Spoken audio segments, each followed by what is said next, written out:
Welcome to Meet the Candidates 2022, a voter education program brought to you by the Shakopee Chamber of Commerce. My name is Tim Zunker, and I'm the president with the Shakopee Chamber and Visitors Bureau. Our hope is that these candidate interviews and profiles will help you, the voter, understand your choices when it comes to the 2022 elections. We ask voters to arm themselves with the information necessary to make educated choices and make casting your vote a priority. Please visit the Shakopee Chamber website at shakopee.org to find out more information about the upcoming elections. And now I'd like to introduce Ron Hocevar, who is running for re-election for Scott County Attorney. Ron, thank you for joining us today. Please tell us a little bit about yourself. Thank you, Tim, and thank you to the Chamber, first off, for giving me this opportunity to address the citizens of Scott County through this forum, so I really appreciate that. Again, my name is Ron Hocevar. I am currently running for re-election as your Scott County Attorney. I was elected 8 years ago when my predecessor, Mr. Pat Silverberger, retired, and I chose to run for re-election at that time and was fortunately enough to be elected. And I'm finishing on my second term right now, running for my third term. I'm currently living in Prior Lake with my beautiful wife of 28 years, Marcy. I have two children, a 16-year-old Isabella and 14-year-old Dominic, and very active in the community. I'm a member of the Prior Lake Rotary, in addition to the Prior Lake Chamber of Commerce. Also, I've coached and continue to coach youth soccer, baseball, and hockey through the years. Now they're getting a little bit older, so it's getting a little bit more out of my league as far as expertise in coaching, but I still do continue to coach baseball primarily. So that's a little, I can't forget my dog Sherlock. Yeah, he also lives with us. English Springer Spaniel named Sherlock. Like I said, we live in Prior Lake and have been there for quite a while now. Great. Thank you, Ron. Why are you running for re-election for Scott County Attorney? Well, the primary reason I'm running for re-election in Scott County is because I love my job. It's a great job. I love serving the community. I love working with law enforcement. I love making and helping our community safer, and also guiding our county board through all the struggles and contracts that they go through with my civil division, with my CHIPS division, the Child in Need of in Protective Services. I do a fantastic job with the county, and I love the people I work with. The staff is awesome. I've put together an incredible staff right now. They're really quite amazing and doing an excellent job. When I was first elected back in 2014, took office in 2015, I immediately started a program where my office went completely paperless. I got laptop computers for every single attorney, so they were able to work at home, in court. When you're in court, there's a lot of downtime waiting for judges and defense attorneys, and just for various reasons. But that allowed my attorneys to be able to work from court on other files as they had downtime. And this was pre-pandemic. So we immediately started scanning in all the files, all the paper files, and using our laptops to go paperless, which turned out to be pretty fortuitous. Once the pandemic started, we were ready to go. And then with the addition and with the help of the county, I was able to get all of my support staff laptops also, and scanners for home. So we were ready to go with the pandemic hit. So we've done some great things since I've been county attorney. We can get into this more a little bit later, but with treatment court and vets court and choose not to use, I'll continue to thrive under my direction and my administration. So I'd like to keep in office and keep all those programs going and make them thrive and do better for the community. Great. Thank you, Ron. Currently, there are programs in place in Scott County to help prevent crimes and reduce recidivism, including treatment court, choose not to use, take it to the box, and the worthless check program. What works with these programs? And if re-elected county attorney, what would you add or change to the current programs? Tim, the programs were great. And the purpose of the programs are we want to reduce recidivism and make people's lives better, make them productive members of society. And that's what we're doing. In addition to vets court, treatment court and vets court were started under my direction and under my administration, and they continue to thrive. And we want to make sure that those courts stay active, and we want to make sure that they're doing what they're supposed to do and reduce that recidivism and make people's lives better. Choose not to use is a you started out as a meth task force before I took office. Once I took office, we expanded the meth task force and rebranded as Choose Not to Use. And the primary purpose of Choose Not to Use is to educate our community, primarily youth, to make the best decisions in life. Primarily focusing on drugs, but other things. I do talks on teen sexting and damages that can do for their future. I'm also a speaker for Act United, an anti-child trafficking program. I also do talks on human trafficking in itself. So all these programs are designed to reduce recidivism and make people's lives better and make them active members of society. You mentioned the bad check program. That is still active, not as much anymore. Retailers aren't taking as many checks as before, but the retailers that do take checks really appreciate that program. So we do continue that that is active, and we do help retailers out with that, and they really do appreciate it. As far as expanding the programs we have, I'd rather focus on what we have right now and make sure that they continue to thrive and not be made less active. I want to, for our vets court and our treatment court, I want to make sure that they have all the participants that they need. Our Choose Not to Abuse program, we're constantly expanding, and we're constantly looking for ways to further educate our children, educate our citizenry to make the best choices. We just finished our annual fundraising event out at the Stonebrook Golf Course and raised funds for the next year. So we're always looking for ways to continue to educate our kids. We're working more closely now with public health and other agencies within the county. We have billboards up now throughout the county as far as making the best choices. You mentioned Take It to the Box. The billboards deal somewhat with that, with making sure our drugs are not left to be stale in some bucket in your house somewhere, or in the medicine cabinet where kids can get a hold of them and possibly use them or sell them. So I want to make sure that those programs are thriving. I want to make sure that they stay active and doing the best that we can to help our citizens remain drug-free, remain productive members of society. Great. Thank you, Ron. The county recently allocated ARPA funds to improve the court backlog. What do you see as a long-term solution to help keep the court's backlog low? The ARPA funds were a great help for the backlog, and it worked. We're back almost to zero backlog. There's still a little bit up there, but we're basically back to pre-pandemic levels. So the ARPA funds helped significantly. But it wasn't just the pandemic that required that there was a backlog. There was a backlog before too. And the primary reason for that is personnel, and not just my office, but community corrections, public defenders, the judges, the courtrooms. Given the recent expansion of the government center, we do have more courtrooms now, and we do have one additional judge, I believe, which helps a lot. As far as keeping it that way, I like to have the personnel stay where they are, even after the ARPA funds supposedly run out. I think it's imperative that community corrections have the personnel that they need, that my office have the personnel that we need to continue to move these cases through the system. It's no secret that the criminal justice system moves slowly through nobody's fault other than the number of cases and the personnel that we have. You have a minimal amount of judges. You only have so many prosecutors, only so many public defenders, only so many defense attorneys. All those things contribute to things being delayed. And again, you can't point to just one area's fault. There's no one area's fault. But the more personnel we have, the more individuals we have involved in the system, the more attention that we can give to a particular case, to a particular defendant, to a particular victim. All those things will make the system run more efficiently. Great, thank you. What are your views on the current bail system? What changes, if any, would you make?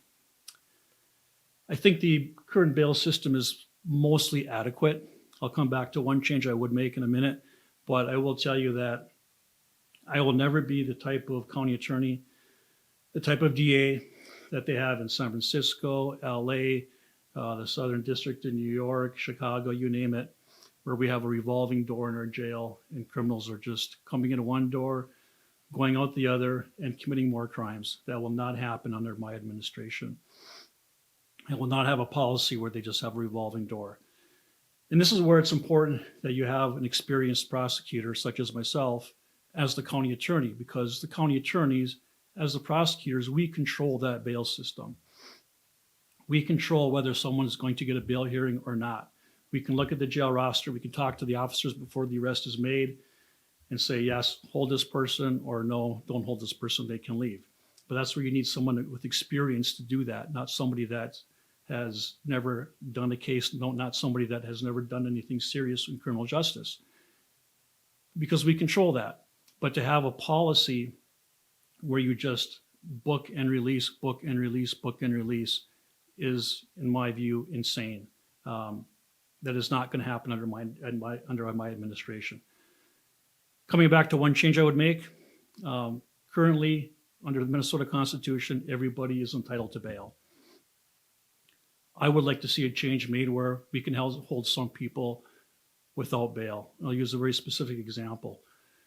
There was an individual a while back, you might recall, named America. She was decapitated by her boyfriend, who she happened to bail out of jail. There's absolutely no reason he should have been out on bail. And I'm not blaming the judge at all. The judge is mandated to give him reasonable bail. The judge had no choice. But why? Given his criminal history, given his failure to appear on prior cases, there's no reason that we should not be able to hold an individual like that in jail. So I believe that one change I would make is that we be allowed to hold certain criminals. Again, prosecutorial discretion. We can make that recommendation to a judge or not if we had the option. But I think that is one change that I would make in the bail system. Great. Thank you, Ron. With the changes nationally towards decriminalization and legalization of marijuana, do you believe changes should be made in Scott County regarding prosecution of marijuana cases? Boy, Tim, that's a slippery slope of a question. Listen, we all know legalization is talked about in every legislative session. It's going to continue to be talked about probably until it happens. Whether that's next year, 2 years, 3 years, 5 years, I don't know. But we need to be prepared for it when that happens.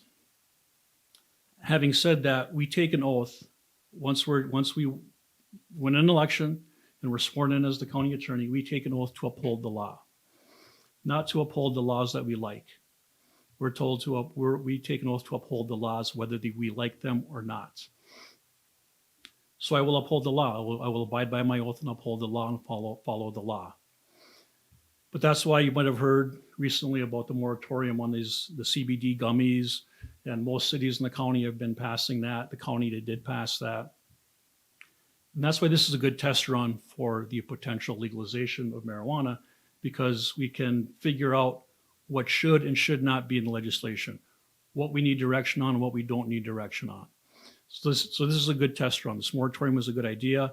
Figure out what we need from the legislature as far as how this is going to happen.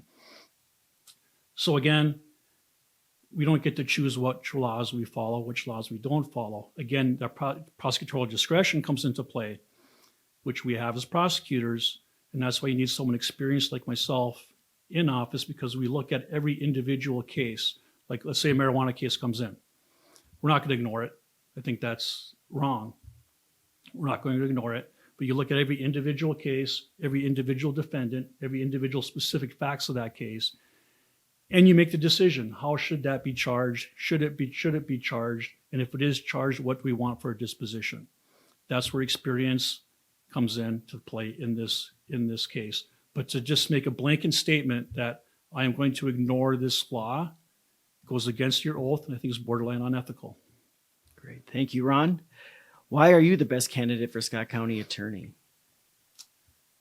I am the best candidate for Scott County Attorney because I have the leadership experience. I have the courtroom experience. I have the experience of being a county attorney to successfully manage this office and provide the best county attorney for public safety in Scott County. I believe if you ask any law enforcement and anybody in the law enforcement community, 9 out of 10 are going to tell you to vote for me. I would say 10 out of 10, but there might be some outlier out there somewhere. And listen, I should have said this in my introduction, but after I graduated from law school, I went into the Navy JAG Corps, the Judge Advocate General Corps, where I was a lawyer for the United States Navy. I was stationed in Norfolk, Virginia at the Naval Operating Base and immediately started litigating cases. I spent most of my time with the Navy as a defense attorney, a little bit of time as a prosecutor. And I did my 3 years active duty and came out and finished my 20 in the reserves, retired in the reserves. So after I finished my time with the Navy as a Navy lawyer, came to Scott County shortly thereafter, leaving active duty. And I started as a line attorney for Scott County, prosecuting everything from speeding tickets to first-degree criminal sexual conduct, some involving children as young as 3 years old, to murder in the first degree, premeditated murder in the first degree.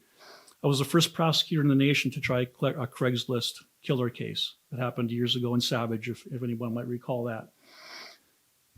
I went from a line attorney, I was promoted to a criminal division head. From there, I was promoted to chief deputy. And from there, as I stated earlier, the then county attorney retired. I chose to run and was fortunately elected as county attorney.